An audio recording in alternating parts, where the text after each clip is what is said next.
Servus, Männer, it's Red Pill Germany again. Recently, we have seen a rise of climate activists in Western countries. In Germany, they call themselves the last generation or die letzte Generation in German.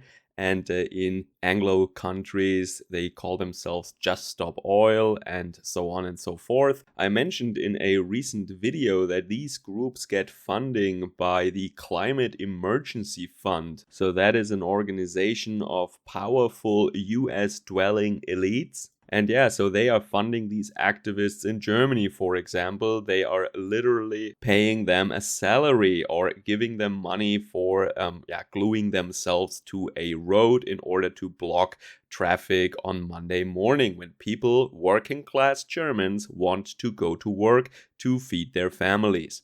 So today I want to talk a little more in detail about this German organization, Die letzte Generation, and a lot has been uncovered about them recently, and maybe that goes to show a little bit more what is going on in this organization, what their thinking is, and how they operate. For example, there was a very interesting case now where two of these people, a couple I think, they were supposed to appear before a judge in court in Stuttgart, Germany, but they couldn't make it to their court date because they were on a trip to Thailand, and of course they were going there by plane. Then there was some back and forth on Twitter, and that revealed a lot about the way that these people think. And the second thing is that there was a data dump or a data leak, more or less, of that organization, and a mainstream reporter revealed that. And it was a list of people, a list of names.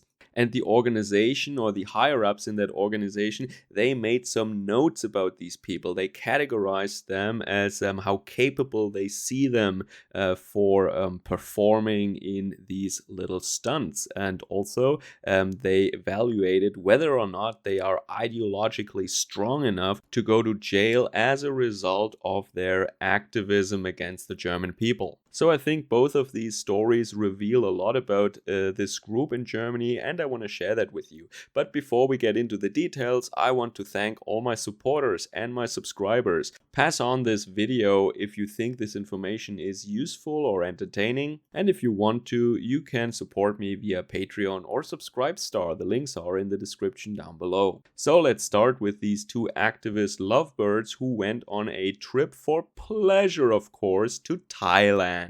Maybe they want to test there how progressive their relationship truly is, but I honestly don't know what they're doing there. But it was more the means of transportation that got a lot of attention in this very context. So in the beginning, the organization deflected and they said that, well, they didn't go there on official climate business, but as privateers or as private people. And then when they noticed that that defense was a little weak, especially when you take into consideration that they are always pointing fingers at people personally, getting into their faces, saying that they should personally change the way they live and the way they consume goods and services, etc. Everything is personal for these people. But now, when it comes to themselves, then the problem is the laws and society in general, but not individual behavior, of course. Well, as soon as they notice that people are not really buying that, especially from them,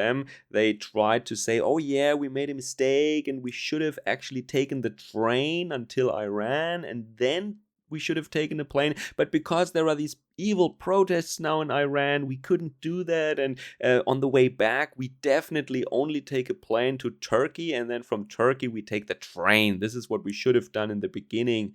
Yeah, that sounds very believable. And it's a huge difference, of course, if you take a plane from Southeast Asia to Turkey and then take a train from Turkey. Yeah, that changes everything, of course. I also loved the way they tried to defend it initially, saying, oh, well, we were looking forward to this trip for many years. Yeah, as if other people don't look forward to a holiday trip with their family for several years. But oh, you're a white German working class family, so I'm sorry, you don't get to look forward to things, or you don't get to have these things even though you're looking forward to them, because you have to stay under a climate lockdown right now and only the elites are allowed to fly. It is also interesting that they said that they, of course, they cleared this up with the court in advance, and it's okay that we went there, even though we should have appeared in front of a court. I think the guy was the defendant, and the woman should have appeared there as a witness.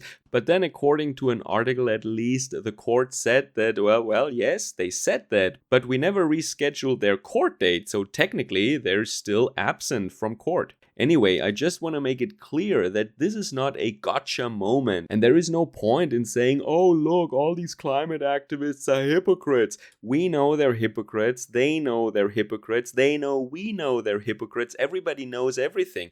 The fact is that they have the power. They are just the activists on the street, they are the spokespeople or the enforcers of very powerful globalist elites, and it doesn't matter if their hypocrisy is exposed, because they have the power, and the media, even though these pseudo right-winged or wannabe conservative media outlets are now saying, oh, look at the hypocrisy, they're never challenging their core narrative. All that they're doing is creating some entertainment or catharsis for, these centrists and mildly conservative people, so that they don't notice what is going on in fact. Our wealth is taken away and is being redistributed globally. Our rights are being taken away, and nobody is challenging the underlying narrative, and that is that there is a catastrophic man-made climate emergency with a point of no return or some tipping point, and then the Earth in 10 years will be uninhabitable when the temperature rises by 1 or 2 degrees, whatever. And this is all a bunch of nonsense, and this core narrative is never questioned by any of these media outlets, these bigger ones. So you can crush and destroy them and wipe the floor with them in an argument with reason and logic and blah blah blah. It doesn't matter, because peasants don't have logical debates with emperors. That's the reason. And this whole climate narrative is nothing but a rebranding of the beautiful old scheme of selling indulgences and scaring people with eternal hellfire unless they work for free or unless they pay a lot of money to you that so conveniently will save them from eternal suffering. And this con game has been played by the elites over the millennia for uncountable times.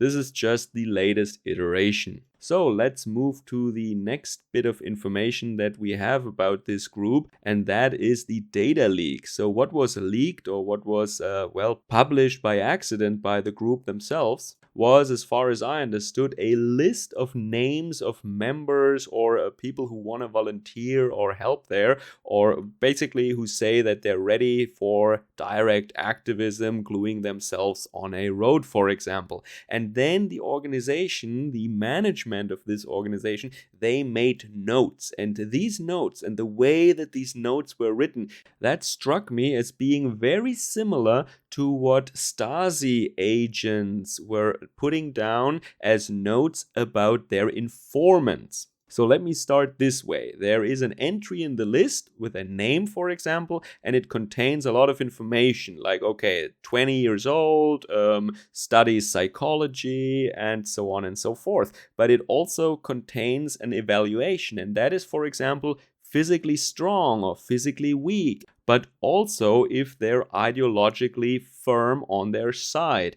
For example, would they be willing to go to jail for their activism? Which implies already that they're not just trying to do peaceful, creative activism, trying to change people's minds and so on. No, they want to commit crimes in order to disrupt public life and, as I said, in order to attack the German working class. So what this shows, if it is true, and I have no reason to doubt it at the moment at least, if this is true, it shows that this organization is strictly hierarchically organized. That means it is not a bunch of hippies doing a sit-in or having a strike over there at the university faculty building or something like that. No, this is like a military organization. This is like a militia or something like that. They have generals, they have colonels, and they have captains and lieutenants and a lot of grunts apparently. And the way that they compound these lists and these little notes and these evaluations from the side of their commanding officers is really reminiscent of Eastern German Stasi paperwork about the IMs, the unofficial or inoffizielle Mitarbeiter, the unofficial members or informants. So the picture gets more and more complete. We have a group that is funded by US based globalist elites. They are organized in a very military style, Soviet socialist hierarchical way. Their goal is, here in Germany at least, to directly attack the German working class family in order to get them fired from their jobs, to make the German parents unable to provide food for their children, and in order to, well, disrupt our society in this way. The people who pull the strings in the background would, of course, never glue themselves to a dirty, cold road in order to face consequences. No, they have a lot of grunts and foot soldiers who do this for them. And these people are not the smartest guys. They're not the sharpest tools in the shed. And it also doesn't matter if they are complete hypocrites and fly to Thailand, but then they don't want people to use cars to get to work. They don't see any contradiction there, and they say, well, individual decisions have nothing to do with that. Only when you do it, it's evil. When we do it, well, then it's kind of society's fault, and the politicians should actually change the law so this kind of behavior is no longer possible. But well, because it's possible, we are still doing it. But once again, if German families do it, then it's evil. But of course, they are also German. They are called Luisa and Yannick, and these are the most upper middle class German millennial names you could come up with. Alright, let me know what you think about that, and of course, if there are similar things going on in your country, let me know in the comments down below. Enjoy the rest of your day. Servus, Kameraden.